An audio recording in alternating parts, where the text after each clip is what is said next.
அஸ்ஸலாமு அலைக்கும் வரஹ்மத்துல்லாஹி வபரகாத்துஹு. உழைப்பாளர்கள் தின வாழ்த்துக்கள். உழைப்பாளர்களை பற்றி நபி ஸல்லல்லாஹு அலைஹி வஸல்லம் அவர்கள் சொன்ன வார்த்தைகள். ஒரு மனிதர் ரசூலுல்லாஹி ஸல்லல்லாஹு அலைஹி வஸல்லம் அவங்கள்ட்ட வந்தாங்க.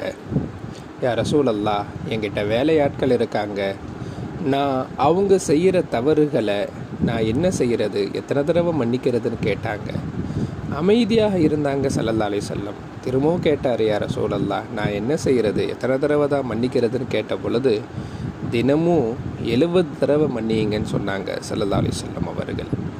இன்னும் அவங்களுடைய உரிமையை பற்றி பேசும் பொழுது, உழைப்பாளிகளுடைய வியர்வை காய்வதற்கு முன்பாக அவங்களுடைய கூலிகளை கொடுத்துருங்கன்னு சொன்னாங்க ஸல்லல்லாஹு அலைஹி வஸல்லம் அவர்கள். வேறொரு ஹதீஸில், உழைப்பாளிகள் நோன்பாளிகளாக இருந்தாங்கன்னா அவங்களுடைய வேலை பழுக்களை குறைச்சி